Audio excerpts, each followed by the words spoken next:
Hello, East Brunswick. I'd like to wish everybody a happy and healthy 2022.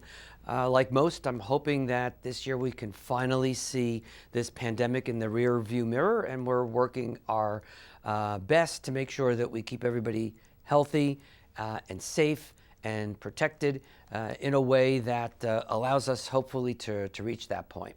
In this segment, I'd like to talk about our Parks and Rec department. And the reason that I wanted to do that is I want to do that as part of a continuing review of different programs and departments within the township. And just to put it in a bit of a perspective, when you get your tax bill every year, and I know everybody looks forward to that, you get the breakdown. And the breakdown almost always shows that about 65% of your taxes go to the schools, about 15% to the county, and 20% roughly goes to the township to manage all of the programs that we run here in township.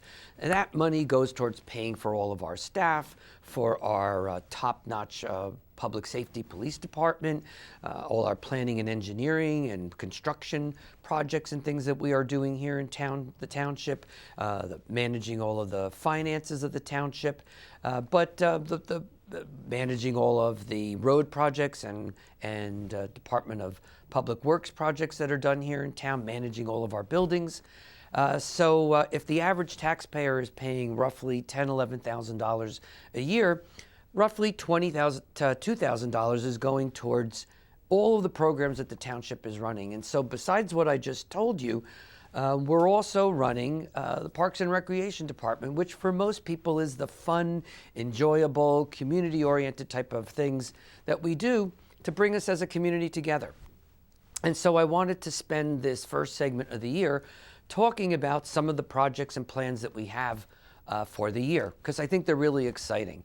As I'm sure you know, some of the programs that we do this year are things that are historically been done, and we try to update them and put a new spin on it every year, and others are brand new.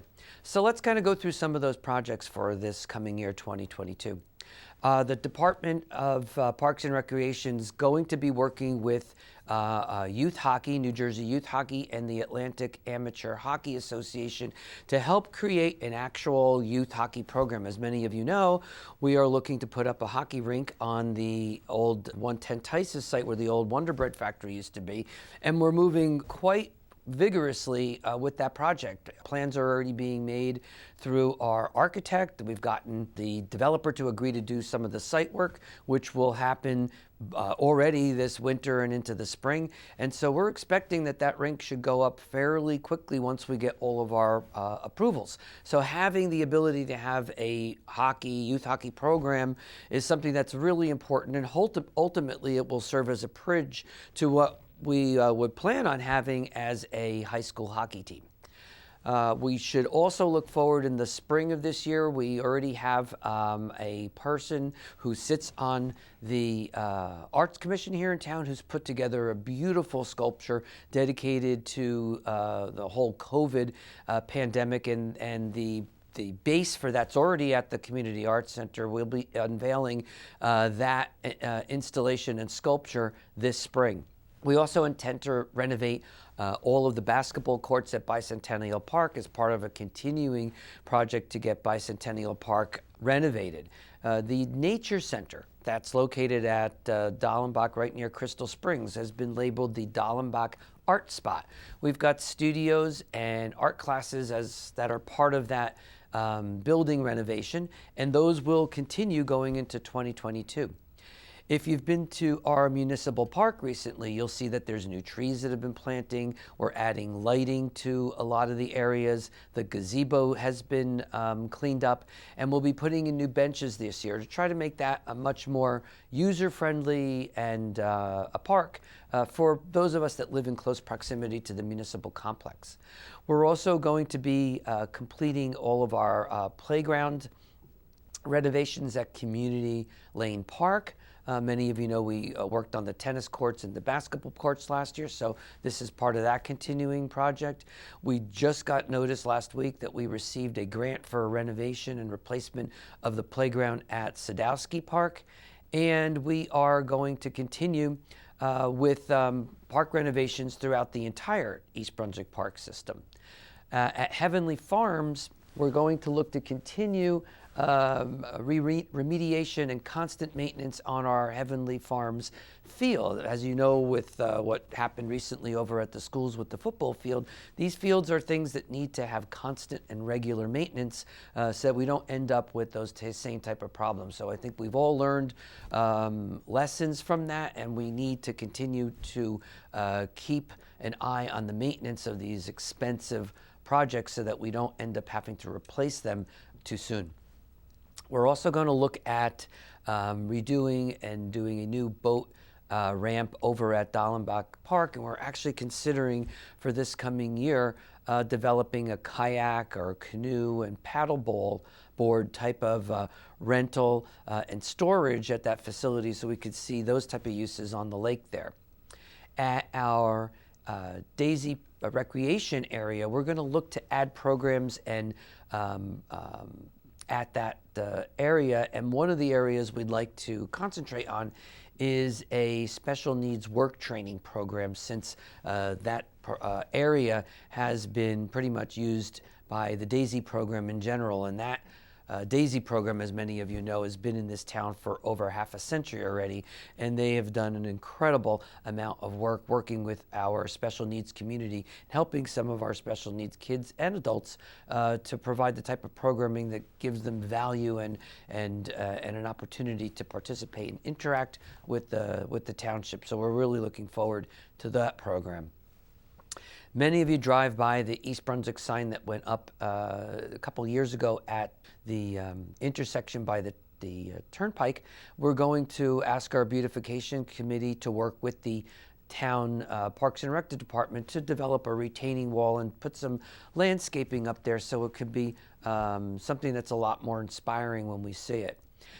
I do believe that most of you know that we are working on an expansion of the Community Arts Center, and the governor in his budget this year did award the township a $1 million grant towards that project. Parks and Rec Department is working with a committee that is going to be tasked with developing that whole expansion, and part of the expansion will include moving of EBTV as a permanent headquarters there. We're looking to develop a black box theater, a museum, probably a concession area outside, and a total redo of the outdoor theater area where we can have appropriate type of seating, an area that we can have a pit band, sound, lighting, and obviously access to the bathrooms, all part of the future of that Community Arts Center expansion. And one of the areas that I'm really excited about the possibility of including is maybe an area where we can work with the growing film industry here in New Jersey. The governor has put through massive tax incentives for the film industry to open up sites here in New Jersey, and that is a rapidly growing area. So in addition to the fact that it's such a great advantage in addition to the arts, film industry, of course, then brings people moving out here who would be interested in hotels, and they would need to use our restaurants. And so I kind of think that it's an opportunity to expand business opportunities in town as well. As far as events that we're looking to participate in and sponsor for 2022, it's a combination of some new programming, some programming that we recently added that we're going to continue, and of obviously some traditional programs that the town has always done.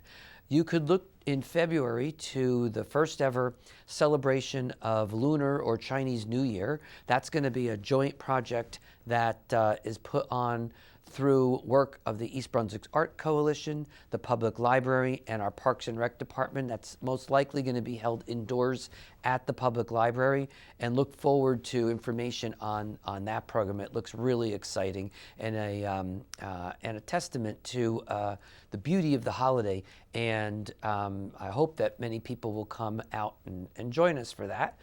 We're looking to do an EB Kite Festival, and that's going to be sponsored by the Arts Commission, and that's scheduled and slated for April 9th. We always do an Arbor Day celebration. We try to do that in conjunction with the schools. Last year, because of COVID, it was done at Great Oak Park, but it's usually been done at some of the elementary schools.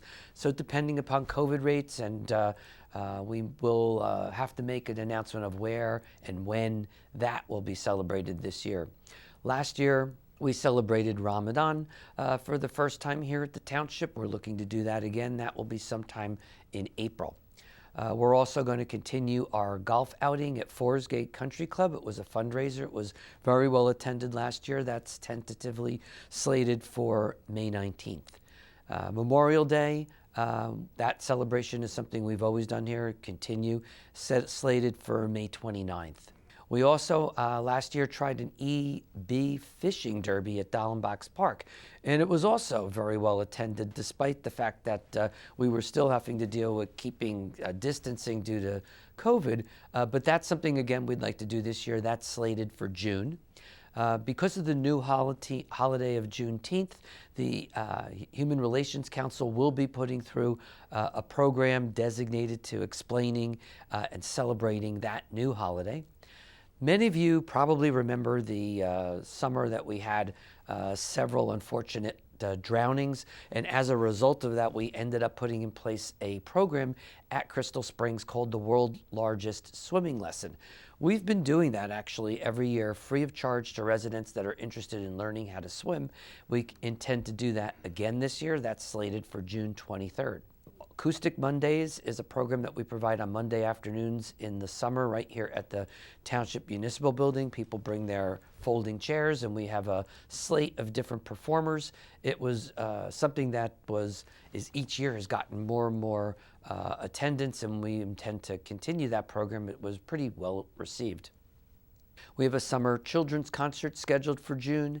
Many of you last year and through the pandemic that started the year before remember our starting of drive-in movies. Many people like that. We intend to try to keep that again for summer of 2022. Every year we do our 4th of July fireworks celebration. That's scheduled this year as well. It was very well attended last year, and I think people were pretty surprised at the extensive fireworks program that we provided. We'd love to be able to do that again, so look forward to that. New program that we started last year was the EB Indie Film Festival, where people in town, mostly kids, people in the VOTEC, in our schools, use their talents and work for professionals to put together their own film festival. It was really well attended. Some unbelievable projects. You wouldn't really even recognize that these were done by youth. But that's scheduled for the weekend of August 12th and 13th over at the Community Arts Center. Again, we'll be doing our 9/11 memorial. East Brunswick Day is something that's been, each year the attendance gets greater and greater. That's scheduled for Sunday, October 2nd, with a rain date of October 9th, and that's always done up at the Community Arts Center. Unity Walk is something that the Human Relations Council is doing each year. That's scheduled for October, and October is going to prove to be a pretty busy month because we also started for the first time last year. The East Brunswick Arts Coalition put together Harvest Fest, which was down at the historic section of the town. And on top of it being really well attended, it gave people an opportunity to really recognize the beauty and the history that exists right here in East Brunswick. And so it was overwhelmingly popular. That's something we intend to put on in October again. We also, for the first time, celebrated Diwali, and that is something that we put together really at the last minute, and it was incredibly well attended. But I think with a little bit more planning, that's something that in October we'll be putting out information on that. And we're hoping that through all of these type of programs that we're showing, displaying, proud of the fact that we have such a diverse town with so many different people that celebrate different holidays. And it's just something that we really think as a community we should just be sharing with each other. There's so much we could learn from each and every person that lives here. We, of course, can't forget that October is Halloween, so we're putting together, or the department is putting together a Halloween scavenger hunt. Maybe many of you know that at the beginning of the pandemic in 2020, they had a scavenger hunt which allowed people an opportunity to learn about the different parks in town. Last year, the scavenger hunt was an opportunity to visit different businesses. This year, it's more going to be a theme around Halloween. As usual, we'll be doing our Veterans Day celebration. That's Veterans Day, which is November 11th, and our Holiday of Lights ceremony, which will be scheduled this year, tentatively, barring a weather issue, for December 4th. Many of you know that the Parks and Recreation Department does more than just these programs, and so I want to also talk for a second about our summer camp program. With the pandemic, we had to cut back on some of that for the last couple of years, but plans for summer 2022 is that we do look towards returning to the public schools and working with them, and we intend to have a full program for summer camps, and information on that will be coming out this winter sometime so that families can plan ahead for the summer. Talking about Crystal Springs, we are going to continue with the 11 o'clock to 6 p.m. schedule. I know that there were many people in town that wanted us to extend that, but I think most of you can understand that with the problems that we were having with that, really centers around finding help.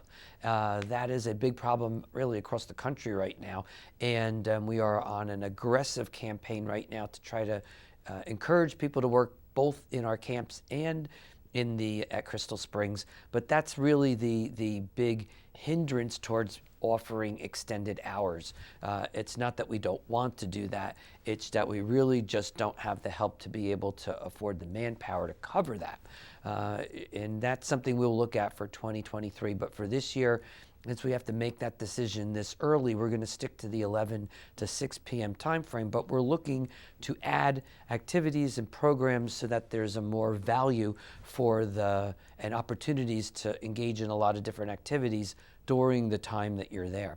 Season pass holders will still have an opportunity to enter the park an hour earlier, and there will be a program this year for a reduced rate for East Brunswick residents for the 2022 season. As I said, we are starting and involved in an aggressive campaign for hiring early for both our summer camps and Crystal Springs. If anybody has any interest in participating or know of people who may be interested in working, please look to the Parks and Recreation Facebook page or web page and reach out to those at the department. Looking at our parks, I know I've spoken about that in the past, but I'd like to try to touch upon that as we close.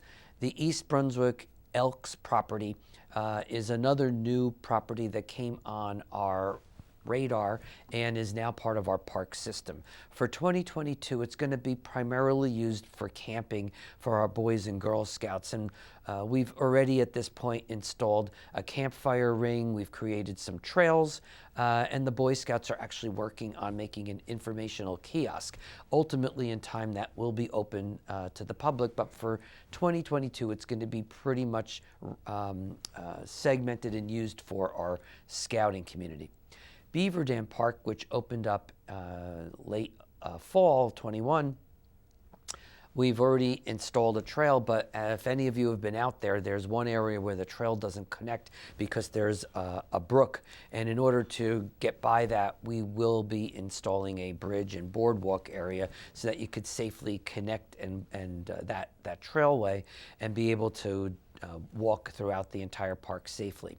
And the goal will be to create over time more trails in that park. There's areas that haven't been developed yet at all. So if any of you have not had an opportunity to get out there, really encourage you to do so. There's some really beautiful wildlife that, as we know, because the park's been closed so many decades, really haven't been disturbed in years. So I think it would be something that worth doing.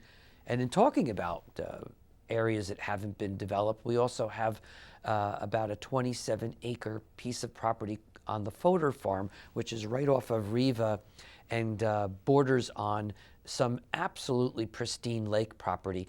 That is another area that the Parks and Rec Department will be looking to create passive recreation, much like what we did over at Beaver Dam Park. And then finally, many of you know we worked last year to try to get a temporary cricket field at Bicentennial Park.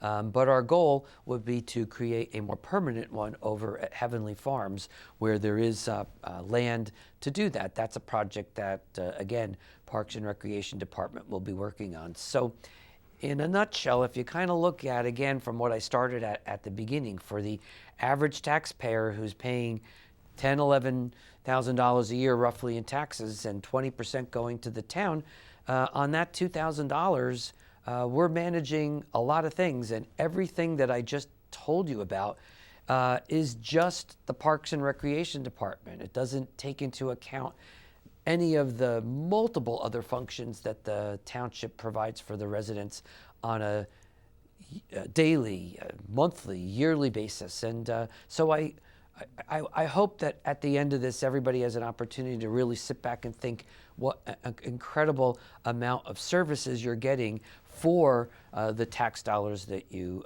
provide us. So with that, again, I want to wish everybody a happy and healthy 2022. And I hope you look forward to some of my future segments that highlight different areas, different departments in the township, and the things that we're providing for each of you to make living here in East Brunswick just that much more enjoyable and worthwhile. Thank you.